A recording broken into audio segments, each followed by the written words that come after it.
Aujourd'hui, Benoît nous parle de l'importance du trapage et même d'une utilisation comme outil de défense. Salut Léandre. Salut Benoît. Ça va? Oui. Yes. On va passer une partie trapage, OK? Je vais Ouais. juste montrer aux gens. Moi, j'ai mon permis de trappeur, OK? Moi aussi. Toi aussi? Good. Ouais. Parfait. Ça fait qu'on va montrer des vieux pièges puis des nouveaux pièges, OK? Ça fait que ça, c'est des vieux pièges, OK?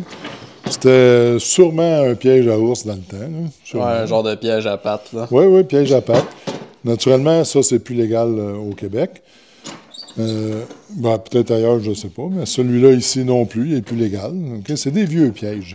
Moi, je les garde. C'est comme des souvenirs, là, tu sais. Collectionneur aussi. Ouais, T'es quand genre. même un peu collectionneur à tes heures. Oui. Si on regarde aujourd'hui certains nouveaux pièges, là, vois-tu, la mâchoire, elle ne ferme pas au complet. Là. Ouais. Okay? Elle reste ouverte pour ne pas blesser trop l'animal. Versus ici, c'est tout fermé. Ouais, c'est tout fermé, puis c'est même dentelé métallique. Oui, dentelé. Puis il y en a avec des caoutchoucs. Ouais, des coussins, ouais. Oui, c'est ça, OK. Lui, il faudrait que je vérifie. Là, je pense qu'il est encore légal, mais là, il faudrait que je vérifie, là, me mettre à date. Là, OK. Ça, c'est des pièges en X. Des petits pièges pour des petits animaux à fourrure, là, OK. Ouais, ça, c'est des pièges qui tuent, là. Oui, absolument. Parce que ceux-là, c'est tout pour piéger ça pogne la patte, puis ça tue, puis ça tue, ça. Ça, c'est des collets.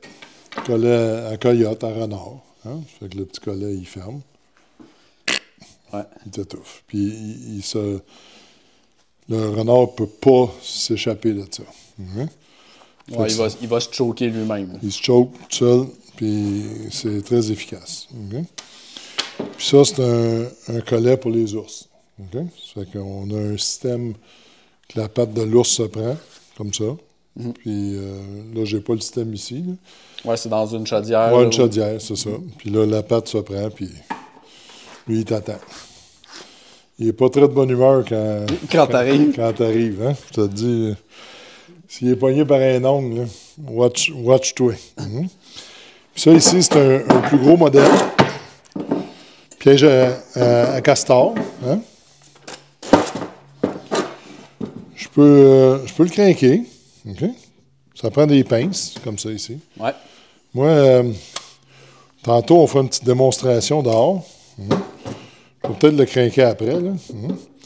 Puis, ça a deux usages. Naturellement, le trapage. Hein? Le trapage en survie, là, c'est absolument important. Parce que quand tu mets un piège, là, c'est comme si tu avais un ami chasseur avec toi dans le bois. Hein? Ça fait que si t'en as, moi, j'en ai beaucoup.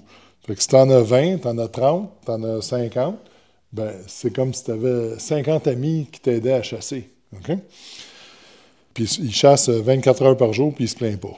Il ne boit pas, il ne mange pas, puis il se plaint pas. OK? Puis il bouge pas. OK?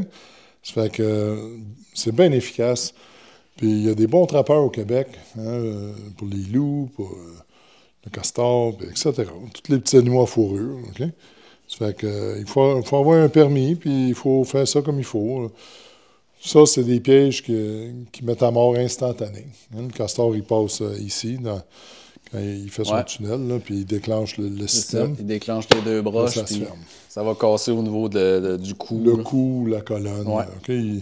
Il se noie en dedans de quelques secondes. Okay? Ce que je voulais dire, moi, étant trappeur, j'ai trouvé aussi ça très efficace s'il arriverait la chute de fan. Hein? Encore une fois. Ouais. C'est une expression américaine, hein, chute de fan. Hein? Ça veut dire que ça va pas bien, c'est l'apocalypse, tout va mal. Okay? Ça fait que tu peux t'en servir comme piégeage. Protection. Hein? Ou protection ici. On n'a pas le droit, là. Je tiens à le dire qu'on n'a pas le droit de faire ça. C'est strictement défendu. Mais peut-être qu'il n'y aurait plus de loi. Puis peut-être que quand ta vie est en danger, là, parce qu'il y a des petits comiques, des fois, qui voudraient, je sais pas, moi, venir voler mon eau ou ma nourriture, ou peu importe, ma gasoline, peu importe ce qu'ils voudraient voler dans leur vie. Là. Moi, je peux vous dire d'avance qu'il y a des places pas mal plus faciles qu'ici à faire. OK? Ah oui, ça, je te le confirme. Je vous le garantis. Mais moi, j'installerais ça un peu partout. OK? un peu partout. Puis tantôt, on va faire une petite démonstration. Là. Un coup installé, si quelqu'un pile dedans, je vais l'entendre. Hein? Okay, parce que là, il va gueuler ses intestins au complet. Puis, deuxièmement, il va rester sur place. OK? Ça fait que il va rien que me rester à le cueillir, comme si je cueillerais un castor. Ça ne le tuera pas. Il va rester là, parce que, je te dis, là, il n'y a pas un gars, à part les trappeurs d'expérience, qui peuvent se sortir d'un piège comme celui-là. Il n'y a pas grand monde qui peut s'en sortir. Là, okay? Puis même un trappeur d'expérience, s'il y a la patte dedans, là, il est maudit la sueur va y couler de chaque côté. Ah, ouais. Là, okay? Ça ne sera pas facile à enlever, surtout s'il n'y a pas les pinces, encore en plus, puis il y a la patte dedans, puis il a mal, puis il pourrait rester là. Ça fait que si tu as une chaîne dessus, hein, tu as des chaînes, hein, Ouais. quand c'est bien ancré, là, attaché sur un arbre ou quelque chose, ben, ton voleur, là, il va rester là. Okay?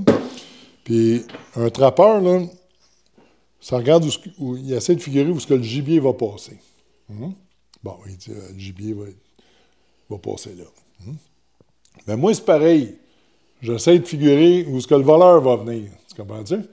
Ça fait que ça dépend de ce qu'il veut me voler. Un VTT, un skidoo, du gaz, de la nourriture, mon domaine, finalement. Ça fait que je pourrais installer les pièges où ce que je pense qu'il va passer. Tu comprends-tu?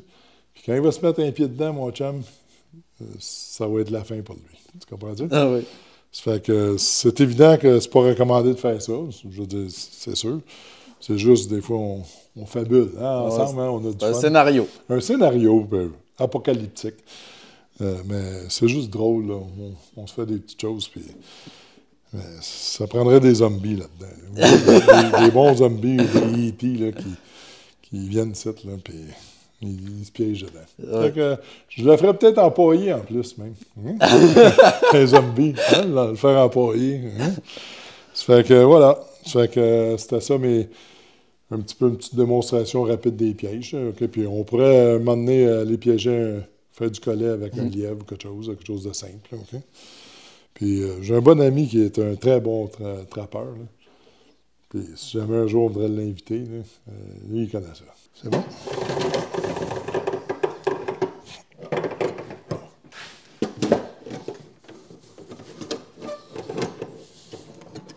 Voilà. Les sûretés sont mis. Là, le piège, il est pas ouvert, mais il est prêt à se faire enclencher.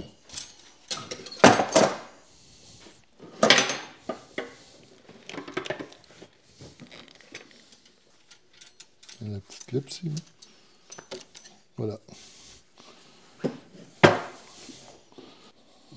Voilà, le piège est enclenché, puis il est sur le bord d'être sécuritaire.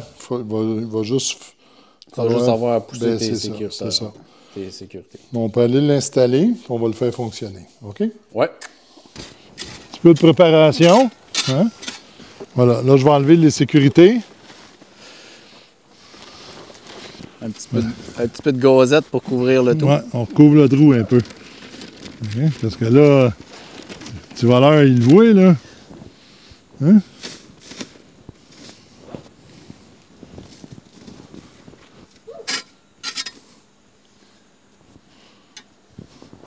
Voilà. Comment veux-tu qu'un gars voie ça, toi? Hein? Non, c'est sûr que... Impossible.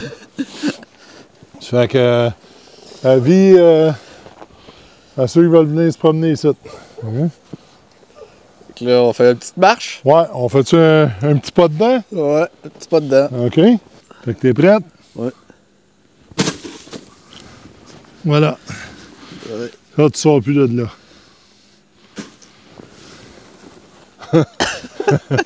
Voilà. Là-dessus, je vous laisse. Super, Bonne merci. journée.